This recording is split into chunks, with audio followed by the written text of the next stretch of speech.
मक्खन सिंह मेरे पास दौड़ा दौड़ा है सर, आपका क्या विश्लेषण बिहार के चुनाव के परिणाम आ गए। तो मैंने कहा यार बचपन में कहावत सुनी थी। बोला सर क्या? तो मैंने कहा अति हर चीज की बुरी। बोला सर इसका क्या मतलब है? मैंने आज जेडीयू अपने सबसे अच्छे परफॉर्मेंस पर है। आज नीतीश कुमार मुख्यमंत्री के रूप में अगर उनकी संख्या की बात करी जाएगी, नंबर ऑफ सीट्स, तो स्ट्रॉन्गेस्ट पोजीशन में है। लेकिन आज नीतीश कुमार पॉलिटिकल रूप से एक वीकेस्ट चीफ मिनिस्टर है। बोले सर आपका विश्लेषण ये लगे समझ में नहीं आता। तो मैं इस बात को समझने में क्या बुराई है। तो आइए इस विश्लेषण को प्रारंभ करते हैं। हम सबके साथ साथ मक्खन सिंह भी इस बात को समझ लेगा।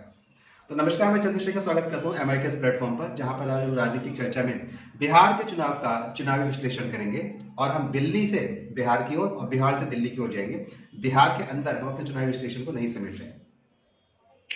जेडीयू की जो आज स्थिति है, उस स्थिति के अकॉर्डिंग नीतीश कुमार एक स्ट्रॉन्गेस्ट चीफ मिनिस्टर बनकर सामने निकल कर आए हैं। जो आपकी शक्ति होती है, वही शक्ति आपका सबसे बड़ा दुर्बल भी होती है। उदाहरण के लिए, चुनाव से पहले नीतीश कुमार के स्वास्थ्य को लेकर प्रश्न चिन्ह लग रहे थे लगातार। इसी बीच इंद्रदेव की कृपा हुई और बिहार में लगातार 2 से 3 दिन तक बारिश का मौसम रहा। उस बारिश के मौसम के परिणाम स्वरूप नेता प्रतिपक्ष तेजस्वी यादव टेलीफोन के माध्यम से अपनी रैलियों को संबोधित कर रहे थे। वहीं नीतीश कुमार सड़कों के माध्यम से घूम घूम कर चुनाव प्रचार कर रहे थे। इससे 2 संदेश बिहार में गए। पहला, आप बिहार के अंदर सड़कें इतनी अच्छी हो गई है कि आप दिन में 300 किलोमीटर की यात्रा को कवर अप कर सकते हैं। और दूसरा, जो व्यक्ति 300 किलोमीटर की यात्रा प्रतिदिन के हिसाब से कर रहा है, उसका स्वास्थ्य कैसे खराब है, यानी कि नीतीश कुमार पूर्ण रूप से स्वस्थ है। इन दोनों परिणाम के कारण और चुनाव मैनेजमेंट के कारण और प्रतिपक्ष की ढेरों गलतियों के कारण, जहां पर चयन प्रक्रिया ठीक से नहीं हुई, इसलिए चुनावी प्रक्रिया भी ठीक से उनकी हो नहीं पाई। आज यह परिणाम सर्वोत्तम परिणाम बिहार में निकल कर आए हैं। और इसमें जो सबसे अधिक लाभान्वित हुआ है या लाभान्वित पार्टी हुई है, उसका नाम बीजेपी है। दिल्ली से लेकर बिहार तक इसका विश्लेषण करेंगे। नीतीश कुमार आज अपनी पार्टी के स्ट्रॉन्गेस्ट नंबर स्ट्रेंथ के साथ हैं, लेकिन आज 30 साल के बाद नीतीश कुमार पॉलिटिकली एक वीकेस्ट चीफ मिनिस्टर, सबसे कमजोर चीफ मिनिस्टर है। और ध्यान रखिएगा, हम इसकी तुलना उस परिप्रेक्ष्य में करेंगे कि यह वही नीतीश कुमार है जिन्होंने नरेंद्र मोदी के नाम पर, then he used to be the chief minister of Gujarat, Narendra Modi के नाम पर एक सहभोज रखा था संध्या काल का, उसको निरस्त कर दिया था केवल नरेंद्र मोदी से राजनीतिक घृणा के नाम पर। आज वही नीतीश कुमार नरेंद्र मोदी के पैर छू रहे हैं और अगले 5 साल नरेंद्र मोदी की कृपा पर बिहार की सरकार चलाएंगे। इस गणित को समझ लीजिए। इस गणित जो रसायन रचा है ना, राजनीति रसायन का नाम है, गणित का नाम नहीं है। इस गणित ने जो रसायन रचा है, उसमें नीतीश कुमार एक वीकेस्ट पॉलिटिकल चीफ मिनिस्टर बनते हैं। अब तक के अपने राजनीतिक कैरियर में सबसे कमजोर मुख्यमंत्री बन गए। देखिए कैसे। अगर हम सीटों की बात करते हैं तो बीजेपी की सीटें आ रही है 92।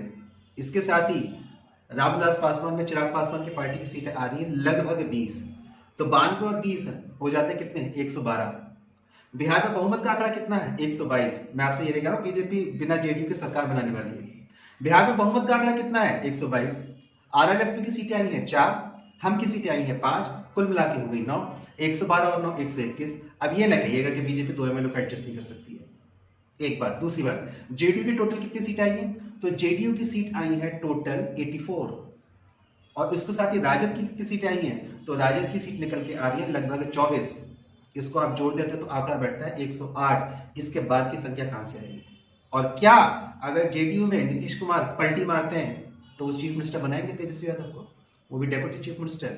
जबकि अब राजद की वह राजनीतिक हैसियत बची ही नहीं है, नंबर्स इनके पास नहीं है। केंद्र में बीजेपी की सरकार है और बीजेपी की सरकार अब बिहार में महागठबंधन की सरकार नहीं बनने देगी। नरेंद्र मोदी और शाह की बीजेपी है, चाणक्य कहलाते हैं बहुत बड़े स्तर पर। इसका अर्थ यह हो गया कि अरिथमेटिकली अब नीतीश कुमार पलटी मार ही नहीं सकते। ऑप्शन ही नहीं है, विकल्प नहीं है। और जब विकल्प नहीं है तो विकल्पहीन व्यक्ति कॉम्प्रोमाइज करके चलता है।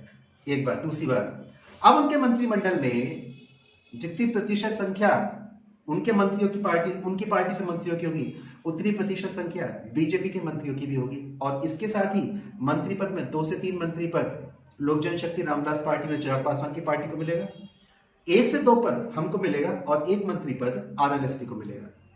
हम, आरएलएसपी, रामविलास पासवान की पार्टी और बीजेपी, ये एक ही संगठन है, ये एनडीए है।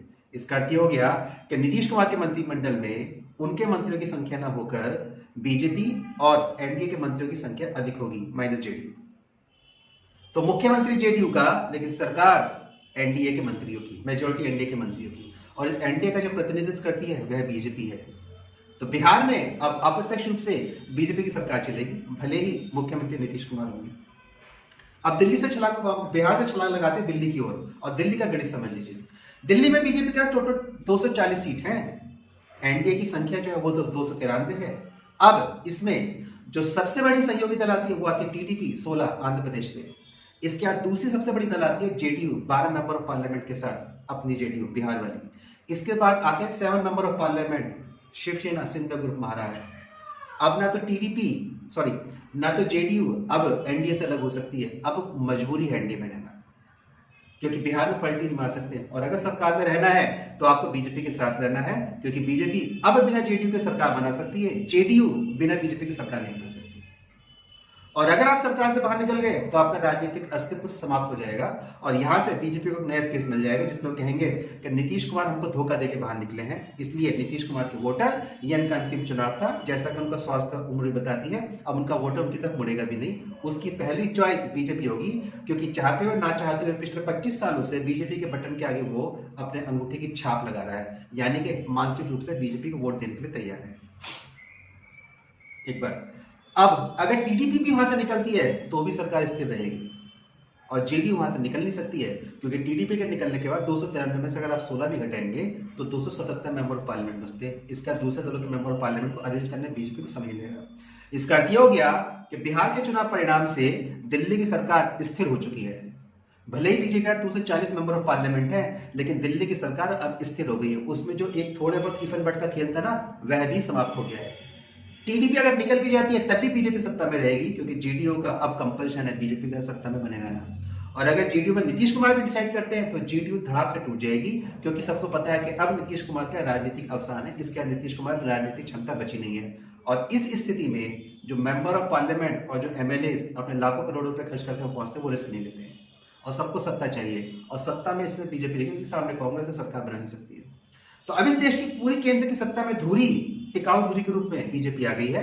और यहां से बिहार के चुनाव के परिणाम ने नीतीश कुमार की संख्या बल तो बहुत बढ़ा दिया विधानसभा में, लेकिन नीतीश कुमार को अब एक कमजोर मुख्यमंत्री के रूप में यहां पे स्थापित कर दिया जाता है। और इस प्रकार से इस चुनाव की सबसे अधिक लाभान्वित पार्टी जो बनती है वह बनती है बीजेपी, क्योंकि जेडीयू, टीडीपी और शिवसेना सिंध ग्रुप से अलग 28 मेंबर ऑफ पार्लियामेंट है, जो टोटल स्ट्रेंथ बनती है 293। इस कारण से दिल्ली में बीजेपी की सरकार के पास अब इफ एंड बट के साथ जो थोड़ी खंडुलेटी की कंडीशन थी, थोड़ी अस्थिरता की कंडीशन थी, वह समाप्त हो गई है। और बिहार में अब केवल नीतीश कुमार बीजेपी के साथ रह सकते हैं, नहीं तो वो सत्ता से बाहर हो जाएंगे। तो अगर सत्ता में रहना है तो बीजेपी और एनडीए के साथ रहिए, नहीं तो सत्ता से बाहर हो जाइए। और जितने वो सत्ता से बाहर होते हैं, एक सिंपैथी वोट में बीजेपी वहां से अपना वोट बिहार से पूरा का पूरा खींच लेगी, क्योंकि अभी भी उसके पास लगभग 30%, 26 से 30% अपना सॉलिड कोर वोट बैंक वहां पर है।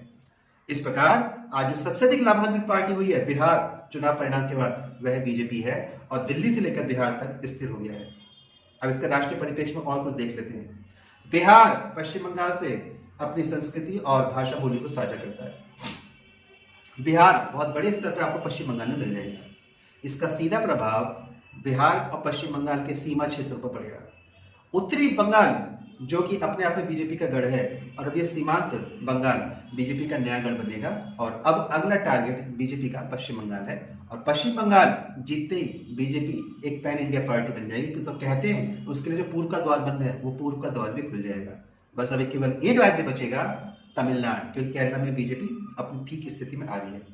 अब आप कहेंगे कि मैं बीजेपी का प्रचार प्रसार कर रहा हूं। नहीं, मैं बीजेपी का प्रचार प्रसार नहीं कर रहा हूं, मैं संघ का स्वयंसेवक हूं। अभी हमारे मत के अनुसार बीजेपी राष्ट्रीय विषयों को लेकर चलती है। जिस दिन बीजेपी राष्ट्रीय विषयों को लेकर चलना बंद कर देगी, हम यहां से भी समर्थन को वापस ले लेंगे। इसलिए अभी राष्ट्रीय विषयों को लेकर मेरा विश्वास बीजेपी में बना हुआ है। हो सकता है आपका ना बना हो, वैचारिक विभेद हो सकते हैं इधर से उधर, लेकिन अभी फिलहाल मेरी समझ ये कहती है कि राष्ट्रीय स्तर के बीजेपी अभी बीजेपी को समर्थन में रहना है। तो इन चुनाव परिणाम में अब अगला टारगेट पश्चिम बंगाल हो गया है, और पश्चिम बंगाल में एसआईआर चल रहा है। बिहार और दिल्ली को साथ दिया गया है, और अब यहां से लेकर पूरी ये बेल्ट स्टेबल हो गई है।